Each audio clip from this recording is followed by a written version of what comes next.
like organizing things in narrative makes sense to them is because it's just looking for any meaning in a world that doesn't feel like it has any.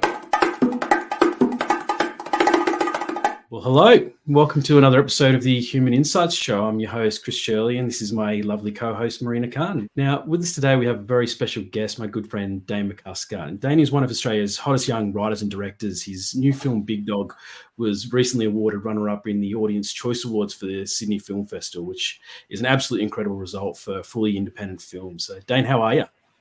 Yeah, I'm good, thank you. How are you? Yeah, good. Why don't you tell everyone just a little bit more about yourself and the work that you're doing at the moment? Yeah, sure. I am a writer-director in the kind of feature film narrative space. I have my master's from the Australian Film, Television and Radio School in directing. And while I was there, it was a 2-year course I did over kind of the COVID period. I as my major work made a feature film, that it's just being released now. So today we're going to be talking a bit more about the art of data storytelling and the important role that it plays in democratizing insights. First and foremost, it's all about influence and taking your audience on a journey that challenges their viewpoint on something, whether it be about a protagonist or consumers. So I'd like to start there and talk about that in a bit more detail. Now, as a writer of fictional content, Dane, what is the process that you go through personally when you're first designing a story? And, do you have a goal for your story right from the get-go? I think it's kind of dependent on the kind of story it is, but initially, whatever the idea is, whatever the entry into it, whether it's just like a situation or a character or something like that, ideas will start accumulating around it, and then the first thing that will click in to make it kind of a good narrative story is whatever the point of view that I have on the material is. And I think that's a really important thing. Like when I figure that out, or when you figure that out around a story, then you have kind of an idea of what audience you're pitching it to, what you feel about it, why you want to make it, and that helps you kind of then select all the other details in the story and what kind of journey you want to take an audience on. What level of focus do you place on influence, and how do you, I guess, balance, influencing an audience towards a particular journey without, explicitly telling them and basically becoming propaganda? But it is always, there's always got to be some kind of thematic resonance for me, which is, like, again, whatever my point of view, even if it's a purely emotional story, it's like, what is it about feeling those emotions or whatever that where is the meaning for an audience? And I think that's an important thing. Whether or not it's like particularly influencing towards a really specific single idea, or whether it's a more general thing, that depends on the story. But yeah, I think it's important for any storyteller to have at least some idea of what the vision is and what the direction is that you're going to go in. I was talking to a colleague yesterday about AI and generative AI specifically, and how the importance of actually including bias into the way that the generative AI produces its content specifically for that. So, if you're dealing with, or you're asking generative AI to produce, say, a policy solution for, say, Indigenous Australians or something like that, you want it to actually have a bias towards particular solutions and particular kind of agenda that actually will benefit that community, rather than taking, say, a perfectly utilitarian philosophy in the way that it generates content, which sounds very similar to what you're actually saying then as the storyteller yourself. Well, I guess any kind of engagement has to have a level of persuasion in it to bring an audience in. And I think any kind of persuasion, you need to have, personality and biases and things like that that'll be able to connect with people. When you're appealing to emotions, I think that a bias, or like a bias and a point of view, are kind of the same thing essentially. So one of the things that I'm quite interested in chatting to you about is, so data storytelling itself is a bit of an interesting discipline, because it very much relies on our ability to tell stories about the people that we're, say, researching or that we're collecting data off, telling those stories in a way that is an engaging narrative, but then also marrying that up with the deep technical skills required to actually handle that data, work with that data, and navigate it. Now, as a film director, I feel like that is something that when you're writing stories, you're having to kind of address yourself and be cognizant of. I guess my question for you is it something you have to think a lot about at the start of your story and during the development of your story? Are you thinking about the technical limitations that you'll be facing, or are you writing the story and then you're going to try to figure out a way of addressing it? Yeah, I think it's a little bit of both. I think that, you know, initially when you kind of have the blue sky idea of just whatever you want to make a story about, whatever is drawing you into something, initially, you kind of just have to follow that. And then once you start shaping it, that's when all of the kind of craft level things come into it, where you'll start thinking about how to structure this particular narrative, or how to, yeah, how to bring in all the craft elements to like actually shape it into something that is going to be received by an audience and understandable to an audience. Because that's the thing, it's about taking all of the kind of the personal things that have happened to you in your life and all the feelings and ideas that you have about life, and then being able to communicate them to someone else in a way that they are able to understand it, and it's able to connect with them and their own personal kind of ideas about things on some level. I think something you mentioned just then, Dane, about making it connect or making it or displaying it, presenting it to people so that it connects with them or resonates with them. What are some of the sort of ways to do that? I mean, I guess that's what we're trying to do as data storytellers as well, is make sure that that data makes sense and it connects to its audiences in different ways, and or in the ways that it tells a compelling story. How do you go Mm. about doing that? Yeah, I mean, there's a lot of ways to do it. I mean, there's really there's a long traditional kind of structure of narrative, and I think a big ingredient in that helps people make sense of things really clearly is the idea of cause and effect. I think that making linkages between what's happening in a narrative and over time, and make sure that the events feel like they have a cause and effect linkage, so that the something that's happened at the start of the story will affect something that happens at the end, and the chain of events that you follow to get there makes sense in that level. It's this event caused this event, and this happened because of this. I think that's a really a main ingredient of kind of traditional dramatic storytelling, that makes people be able to connect to it, make sense of things. Yeah, I think it's actually very important in data storytelling too. What we often find is that the most impactful data stories generally follow one of two narrative structures, which will be either your traditional 3-act structure or your kind of Fichtean curve.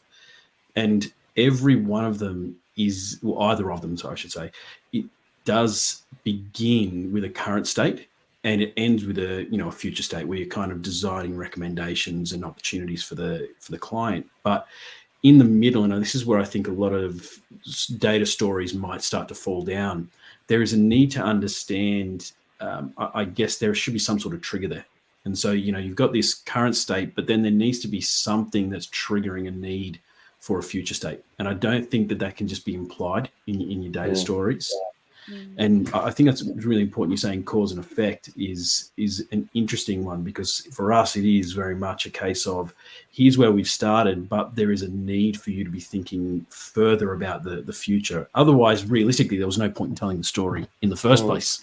Which Well, I think just, broadly, philosophically, the reason that human beings narrative, like organizing things in narrative, makes sense to them is because it's just looking for any meaning in a world that doesn't feel like it has any.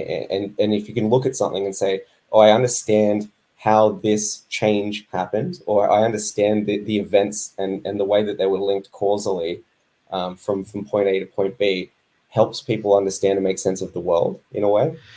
one of the things I did want to ask you about is, I suppose, as data storytellers, one of the big things for us is using visualization to actually help deliver a narrative.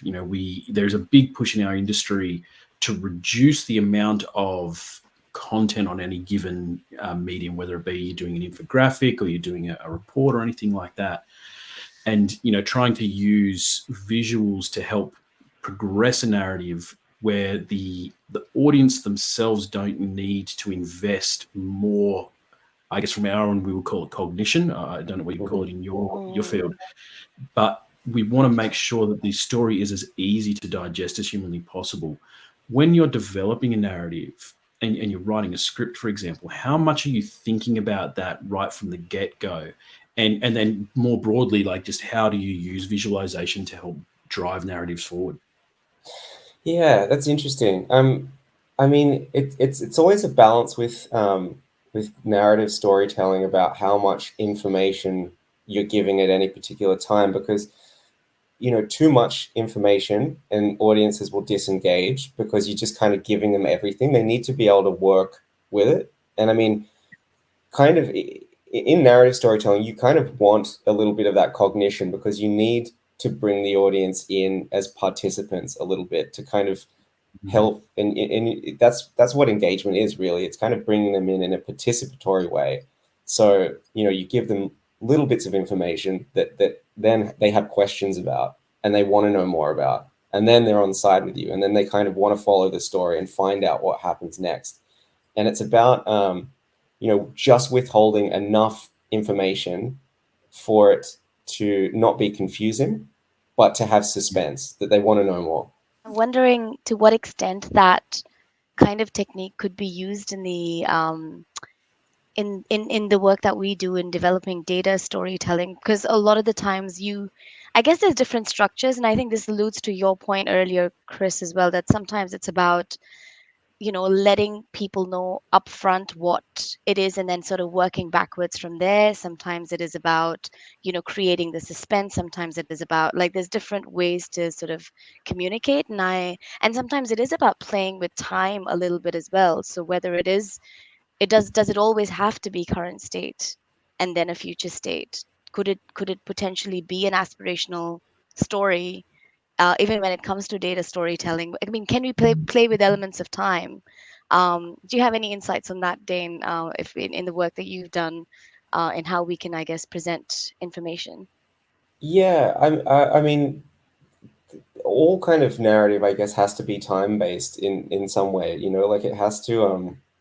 You have to have a start and an end point. And I mean, even when Chris was talking before about a 3-act structure, like, the reason that is so ubiquitous and understandable and digestible across all cultures is because it's just beginning, middle, end. That's the 3 acts, And I think it's like having pieces assembled in time, and the way that you will parcel out information over time is basically, the crux of all kind of narrative storytelling. Yeah, I suppose from a data storytelling point of view as well, something like a 15 curve gives you the opportunity to potentially do more what you're talking about there, Marina, where, potentially you start with rather than starting with a research question, which would be generally how we approach our kind of structure, we start with you should be doing this as a client, and then you kind of go through and explain why that's the case. And if you do that, say 5 separate times, in theory, that essentially looks like a 15 curve. Yeah, and often we'd start with the opportunity. So here's the opportunity that you need to look at, and then kind of, okay, what led to this opportunity? Like what I mean, that's usually an angle of storytelling. So I'm just thinking of well, yeah, I mean, there's always there's the idea of, like, when you're setting up a story, having the dramatic question, which is what the audience is asking in their mind, and why what their engagement is, and how you're going to answer that.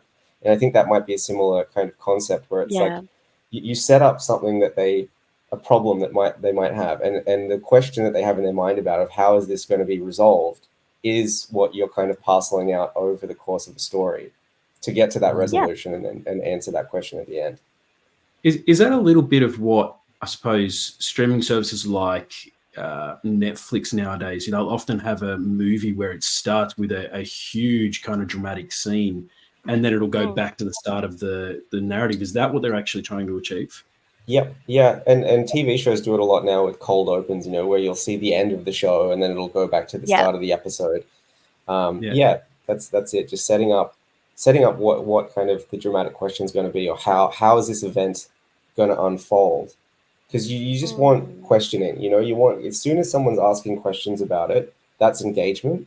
They want to know an answer. This is more of a technical question, Dane, but something that I'd love to get your thoughts on, whether there is opportunity for this type of thing in our industry. I'm sure you have heard this terminology in the past, but one of the things I heard that the Game of Thrones people deliberately did quite a bit to help push their narrative along when they would have very dense components of the narrative as a thing called sexposition, where they would basically, as there is a big chunks of exposition, they'll basically put a naked person in the background Yep. just so that people would be engaging with it. I guess, obviously, doing a data report, you can't just drop in a nude picture of someone in the background. But, is there do you have techniques that you use for a similar type of impact? Yeah. I mean, they're all kind of little tools of what we call fictive persuasions, and that's absolutely one of them. I mean, all kind of any, like, either salaciousness or abrasiveness, even in the narrative, is something that you can use to just wake people up, or like you get information in if you kind of hide it. It's like having like the meat and vegetables, and you have to hide it feeding a kid. It's like you got to make it a little bit palatable, and you can do it either by, yeah, like salaciousness and having sex or eroticism or something, but you can also do it by having your narrative be intentionally abrasive and to put the audience back on their heels a little bit, because you have to be careful, because that can disengage people as well. But if you do it just the right amount, it can wake people up and kind of deepen the engagement they have, and make it easier to put exposition or information into your story. One of the things that makes me think of is this kind of trend that I'm finding online at the moment in the world of research, is embracing complexity.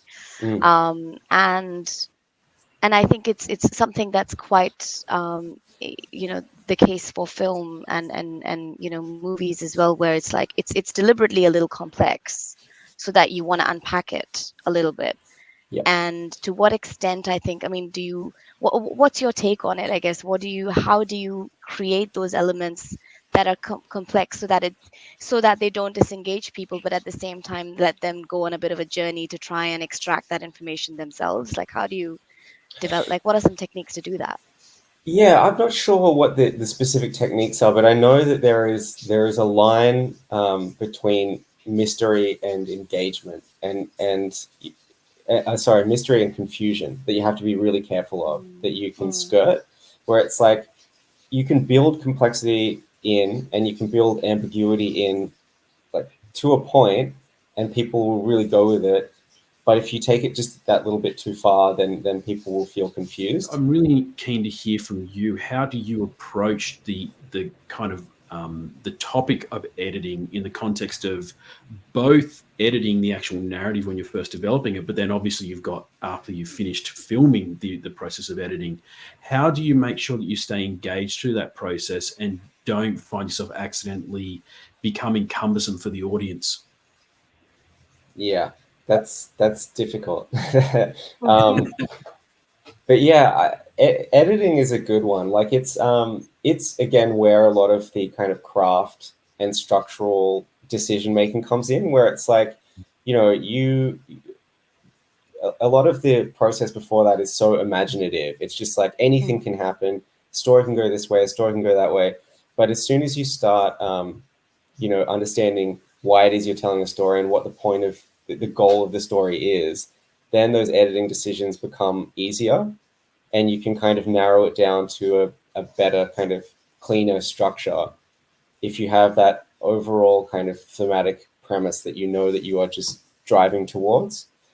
But then, yeah, I mean, that's also just all of this kind of craft and structural thing, like all of the different three-act structure or different structural paradigms. They really help the editing process when you have a draft of a script or a draft of anything. And I think the major difference between writing and editing is that editing is so rhythmic, and it's about kind of the fine tuning the rhythms of a story and how long you take on certain elements of it, to engage the audience that way, to really like bring them in on an intuitive gut level. That's fascinating, actually. It's not something I speak about a lot, the idea of rhythm in stories. It's really important. It's sometimes it can be some of the most engaging stuff. It's like you have the ideas, and then you have the sequencing of ideas, which is kind of the bigger picture structures of a story. But then when you really get into the detail of it, it's really all about rhythm and how long and how much you emphasize certain parts over other parts is really then kind of the nitty-gritty of how you kind of shape and direct audience attention. I suppose as a filmmaker, Dane, you've got, yes, the ability to make changes on the fly, but I imagine you don't want to be in a situation where you are fundamentally changing the narrative once you're in the actual filming process. Well, it's interesting because the limits of the narrative are usually dictated in the script stage. So it's like there are stories where that could be really advantageous to have the freedom to rearrange things in the edit. I mean, just for example, the film that I've just made is all set over one day. And so at the script stage, you know, there are limitations there that are dictated by that. So that once it's shot, it's like you can't drastically rearrange that because, you know, it goes from a morning to a night. Like you can't put the end scene earlier because it's dark, then it wouldn't make any narrative sense. So there are definitely limitations that are dictated by whatever the story is. But sometimes you can have stories that take place over, you know, a long period of time, or, you know, you have freedom to go in and change the form a little bit, which can be interesting. Yeah, I once read a story about the original Super Mario Brothers movie, and that somewhere along the lines of 50% of the script was ad-libbed during the actual process. Yeah, look, I mean, sometimes you get backed into a corner and you have to do it that way, but yeah. What about like unexpected stuff? So, I mean, a lot of the times, at least in qualitative, and I imagine, Chris, maybe for you as well, like when we are not expecting to find the findings that we're finding, or get the data that we're getting, Yeah. when the question sort of, and so what happens with that kind of unexpected stuff? Does the story change? Does the Yeah, I think the big thing with that is casting, because, you know, you can write a story, but until you have actors that are going to actually perform those roles, a lot of the time you don't really know what that is going to look like. And that can change pretty wildly. Like sometimes you'll have an idea of a character, and the person that you'll find is doing something that is way better than you could ever have possibly imagined. And so then you kind of just go with it. And then either you have to alter the story to help kind of massage and fit that into the world, or you just let them run with it and kind of work it out. But yeah, there's something to do with the chemistry when a cast comes on board that just alters everything, and you kind of have to be a little bit open to kind of changes in that way. Okay, well, I think that probably wraps up the session. Dane, thank you again so much for taking the time to chat with us. I found this really fascinating. I think, Marina, you seemed like you were having a good time. Yeah, me Pleasure to too. be here. Thank you. This was amazing. And to talk about film and research and in sort of parallel ways together, this is it's quite fascinating actually. Thank you, Yeah, Dane. it's interesting how many crossovers there are. Yeah. Yeah. So, Dane, if people want to connect with you, you got any socials? Yes. So I got Instagram is just Dane.McCusker. I mean, there's a lot of updates about the big dog and there'll be other things coming out. But yeah, if they want to follow me or whatever, that's the best way to get information. Yeah, perfect. Oh, thank you so much, and we'll see you all again soon.